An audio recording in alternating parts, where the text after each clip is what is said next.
There are moments in life that split time in two, before and after. This is a story about one of those moments. Her name was Lena, and on the surface, she looked like any other mother: tired eyes, strong hands, a love for her son so vast it could swallow the whole world whole. She lived in a country where shadows had names, where phones were tapped before they rang, and where the walls themselves were trained to listen. But Lena's world was not ordinary. It had never been. She had spent years learning how to disappear in plain sight, how to smile at the right people, how to say nothing with great conviction, how to keep her boy safe in a world that was quietly, systematically hunting him. Her son's name was Mikhail. He was 12 years old. He had his father's dark eyes and his mother's stubborn chin, and a mind so sharp it sometimes frightened her. He liked to read technical manuals the way other boys read comics. He could disassemble a radio blindfolded. He had once rebuilt a broken drone not because anyone asked him to, but because the silence of broken things made him restless. That drone, that small, broken drone sitting on the kitchen table, would become the first domino in a chain of events none of them could stop. 3 weeks before the night, everything changed. A phone call arrived. Lena had been washing dishes when it rang, an ordinary sound, a mundane interruption. But she knew before she picked it up. She always knew. The voice on the other end was careful, clipped, the voice of someone who measured every syllable like currency. "Is he ready?" And Lena, gripping the receiver so hard her knuckles whitened, said the only honest thing she could. "He's just a kid." A long silence. The kind that isn't empty. The kind that's full of things too dangerous to say. "He's not just a kid anymore." The line went dead. She stood there in the kitchen for a long moment, the dial tone humming against her ear like a verdict. Mikhail was in the next room, completely unaware, bent over the broken drone, coaxing its circuit board back to life with 2 paper clips and a soldering iron he wasn't supposed to have. He didn't know, he couldn't know, that inside his small, brilliant mind lived something that powerful men wanted to possess and were willing to destroy everything else to reach. The knowledge wasn't written down. It wasn't stored on a drive or tucked inside a file. It lived inside the boy himself, embedded in the way he saw the world and the patterns he could decode without being taught, in the frequencies he could hear that others could not, in the blueprints his hands built from pure instinct. Some children are born with gifts. Others are born with burdens that look exactly like gifts until the wrong people notice. Mikhail was both. Lena had known this since he was 4 years old, sitting in a government clinic while a man in a white coat looked at her son's test results and looked at her and said with too much calm, with rehearsed neutrality, "He's exceptional, Mrs. Lena. We'd like to bring him back next week." She never brought him back. She ran instead. For 8 years, she had kept him hidden in full view, a normal school, a small apartment, a life calibrated to attract no attention. She changed their surname twice. She learned to spot surveillance patterns in the behavior of strangers. She became, without ever meaning to, something very close to a ghost. But ghosts can only hide for so long. The night the call came, she did not sleep. She sat by the window and watched the street below, the amber glow of a single street lamp, the slow patrol of a car that circled the block 3 times too many. And she made a decision. They would run again, tomorrow, before dawn, before the walls closed in. But by the time tomorrow came, it was already too late. It happened at 6:47 in the morning. The knock was loud, institutional, the kind of knock that doesn't ask, it announces. "Federal security, open up." Lena was already dressed. Her bag was already packed. She had learned long ago to sleep prepared. Mikhail was eating toast at the kitchen table, the repaired drone now humming quietly beside him, its lights blinking green like a small, proud heartbeat. She looked at her son. He looked at her. In that single second of locked eyes, 8 years of running passed between them without a word. And then the windows exploded inward. Not one window, all of them, simultaneously. A choreographed breach, practiced, precise, clinical. The kind that leaves no time to think, no room to react, no mercy for hesitation. Smoke canisters hit the floor, rolling across the tiles, releasing thick white clouds that swallowed the room whole. Through the haze, masked figures moved, black tactical gear, no insignia, no faces. They did not shout orders, they did not identify themselves. They moved with the silence of people who had done this many times before. Lena grabbed Mikhail and pulled him behind the kitchen counter, the one solid thing between them and the smoke. She pressed her hand over his mouth. She could feel him shaking. She could feel herself shaking too, though she refused to let it reach her hands. A scream came from somewhere. Their neighbor, she thought, an old woman who brought them soup on Sundays and never asked questions. That scream was the most human sound in the room, and it lasted only a moment before the smoke took it. Gunfire, not the explosive violence of movies, but short, purposeful, suppressed. Pfut, pfut. The sound of precision, the sound of authority that answers to no one. Mikhail pressed his face into his mother's shoulder. His voice was muffled, terrified, impossibly small. "Mom?" And then, from the far side of the smoke, movement. Different movement, not the mechanical advance of the tactical team. Something faster, lower, angrier. A figure came through the back hallway, the route no one was supposed to know. He was tall, maybe 40, wearing civilian clothes that were wrong in all the ways that mattered. His face was bleeding above the left eye. His hands were already moving, already working with the trained efficiency of someone who had memorized this apartment from blueprints. He reached them in 4 strides. "Stay behind me." His voice was low, controlled. Not the voice of a man afraid, the voice of a man who had already decided what he was willing to lose. "I'm here to get him out." Lena stepped in front of her son. Every instinct she owned told her to trust no one in this room. Not the masked men, not this bleeding stranger, not the smoke or the silence or the deceptive calm of his voice. "Who are you?" He looked at her, and something crossed his face. Not guilt, exactly, not regret, something older than both, something that had been carried for a very long time. "Someone who failed you once." Mikhail coughed. The smoke was getting thicker. His body folded slightly, his hand going to his chest, and something in that gesture told Lena this was not just the smoke. This was something else, something internal, something that had been building without her knowing. "It hurts," he said. The man looked at the boy, and the careful, controlled mask he wore slipped just for a fraction of a second to reveal something raw and stricken beneath. "Then we're already out of time." He pulled them both toward the back hallway, moving against the flow of smoke and violence and men who had been sent to collect what they believed they owned. Lena ran. She ran because she had always run. She ran because standing still had never once saved her. She ran because her son was coughing and this stranger knew the way out. And sometimes, in the terrible arithmetic of impossible choices, you trust the bleeding man in civilian clothes. Behind them, the apartment, their home, their careful, constructed, ordinary life was consumed by smoke and boots and the cold machinery of state power that had finally, irrevocably found them. They didn't look back. His name was Dravik. And to understand why he was in that apartment, why he bled for a boy he had never met and a woman he had once failed, you need to understand what happened 9 years ago in a city whose name does not appear in any official report. 9 years ago, Dravik was a different kind of man.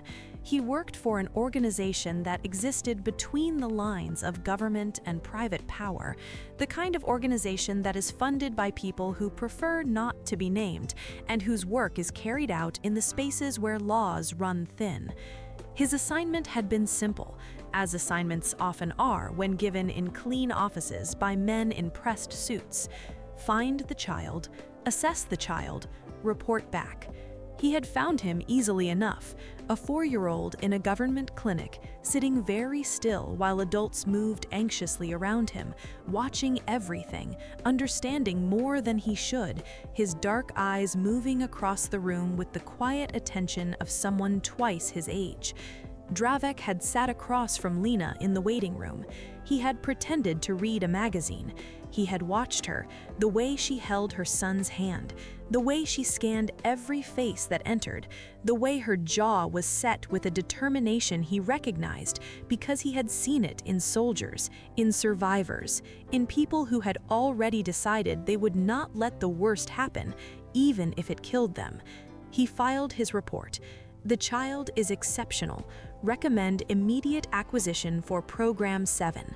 He had not known at the time what Program 7 did to exceptional children. By the time he found out, by the time someone left a file on his desk that he was not supposed to read, a file full of clinical photographs and flat, affectless case notes, Lena and Mikhail were gone.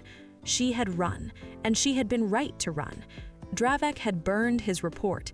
He had walked out of the building that afternoon and never walked back in.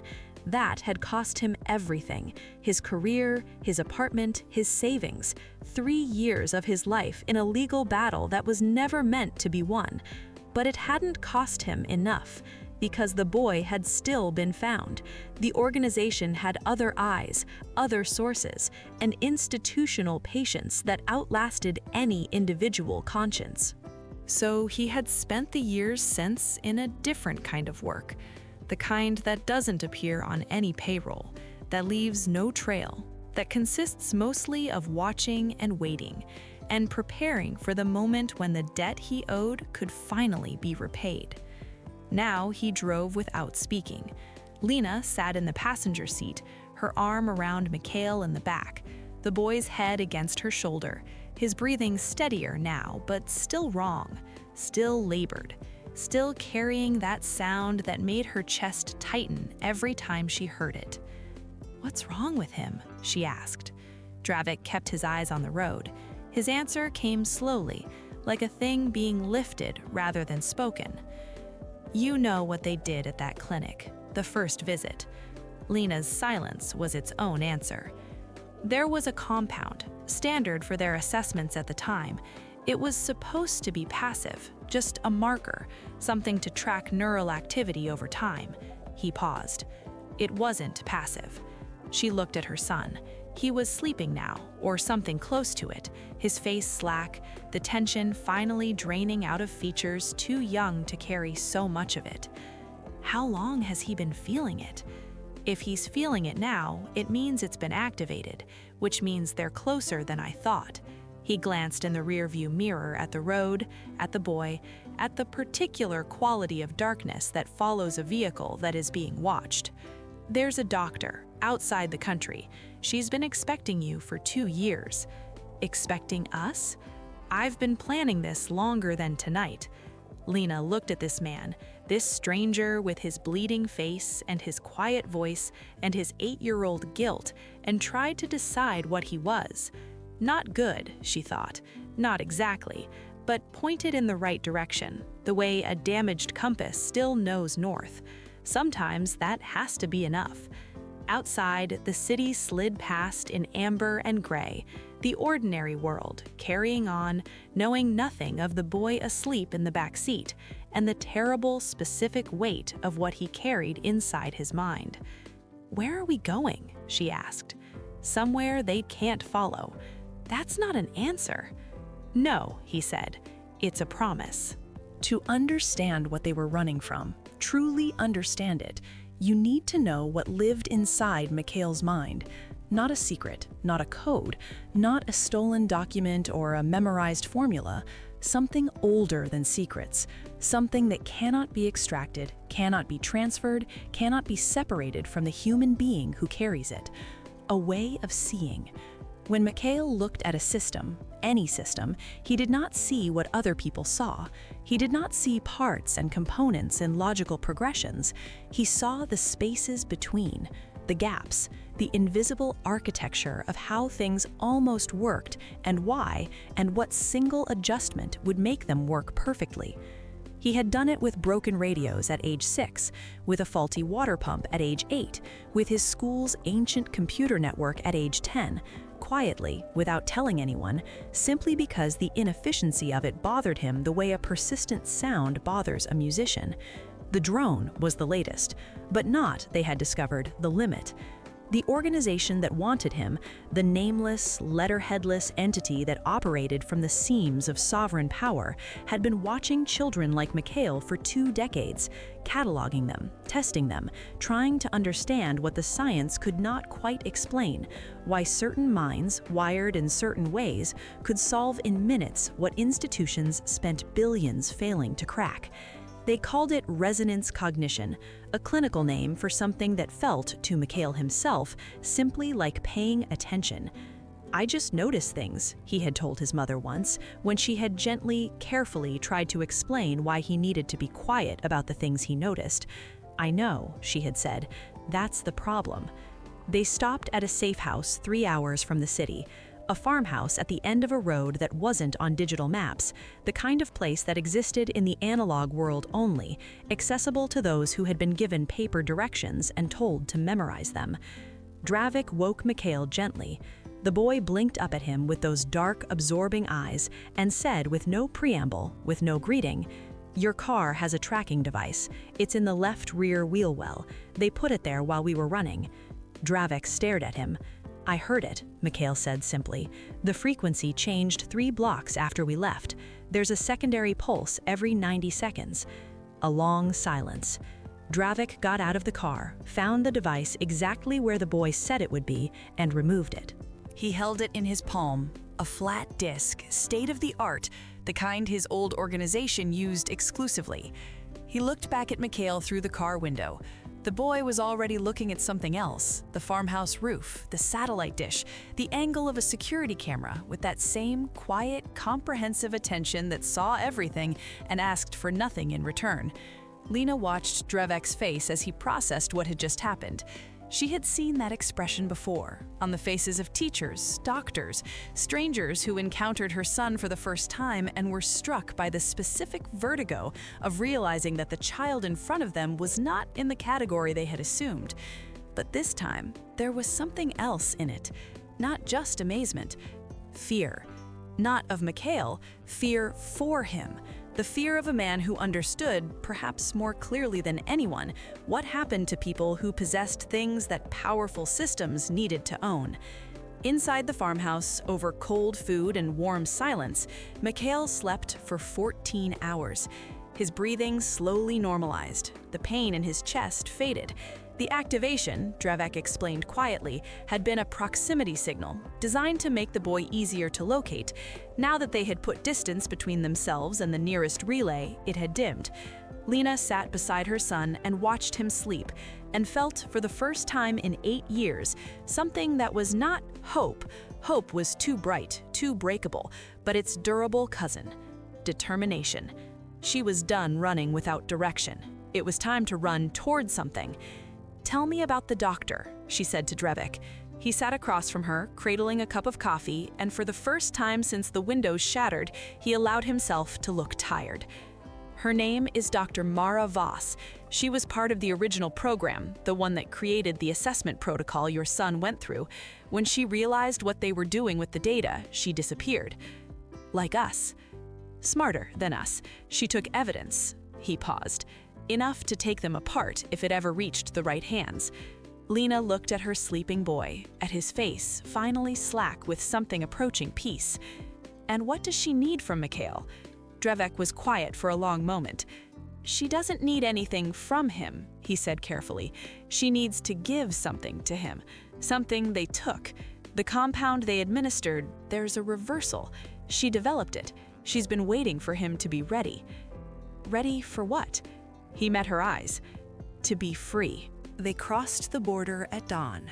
Not through a checkpoint, through a gap in the fence line that Dravik had used twice before in other lives for other reasons, and had never once been certain would hold. It held. The gray light came up over the hills as they moved through wet grass, Lena's hand in Mikhail's, Dravik 3 steps ahead, scanning the tree line with the focused calm of someone who has made peace with his own fear. Mikhail did not ask where they were going. He was looking at the sky. "The cloud cover will clear in 40 minutes," he said, to no one in particular. "There's a surveillance drone in the second quadrant, military. The rotation pattern has a 12-second gap northeast every fourth cycle. We should move then." Dravek turned to look at him. Mikhail shrugged. "I'm just noticing." They moved in the 12-second gap. They always would. Dr. Mara Voss was waiting at a farmhouse so unremarkable it seemed designed to be forgotten, which, of course, it had been. She was 60, perhaps, with the upright posture of someone who had spent decades refusing to be diminished, and eyes that took in Mikhail with an expression Lena could not quite name. Recognition, grief, and something else, something almost like apology. "I know what was done to you," she said to the boy, kneeling to his eye level with the ease of someone who had always spoken to children as equals. "I helped design it. I am sorry for that. I have been sorry for a long time, and I want to undo it, if you'll let me." Mikhail studied her face with those dark, comprehensive eyes. "Will it hurt?" "Yes," she said, "for a little while." He nodded. "Okay."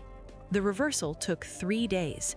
3 days of fever and sleep and waking, of Lena sitting beside the bed, of Dravek standing in doorways and watching roads, of Dr. Voss administering compounds and recording results with the precise attention of someone making amends one data point at a time. On the second night, Mikhail was delirious, half dreaming, speaking in fragments. He talked about patterns. He talked about frequencies. He talked about a drone with green lights that he had fixed, not because anyone asked him to, but because the silence of broken things made him restless. Lena held his hand and let the words wash over her, and told herself, this is not the end. This is the middle, and the middle is allowed to be hard. On the third morning, he woke up clear, not diminished. That was the first thing Lena checked, scanning his face for the absence of that particular light she had always loved, that quality of attention that made the world more interesting to anyone standing near him. It was still there. It would always be there. It was who he was, and no compound or program or organization could excise it without excising him entirely. But the pain was gone. The signal was gone. The invisible leash they had placed inside a 4-year-old without his knowledge or consent, the thing that had made him, for 8 years, trackable, was gone.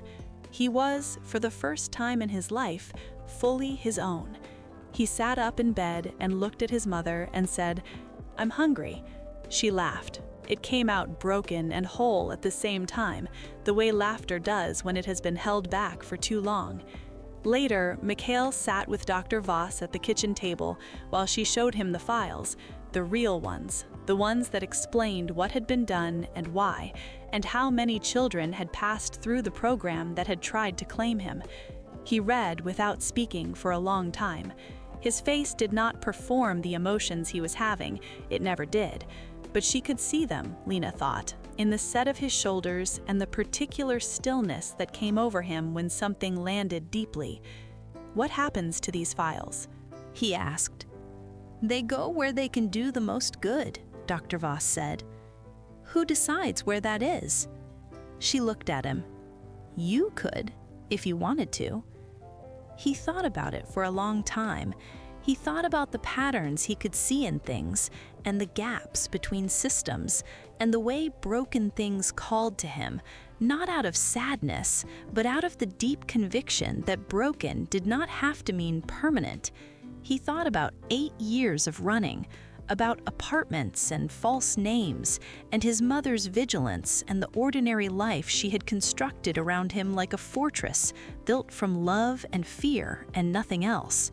He thought about the man with the bleeding face who had come through the smoke because he had once chosen wrong and spent nearly a decade choosing right in its shadow.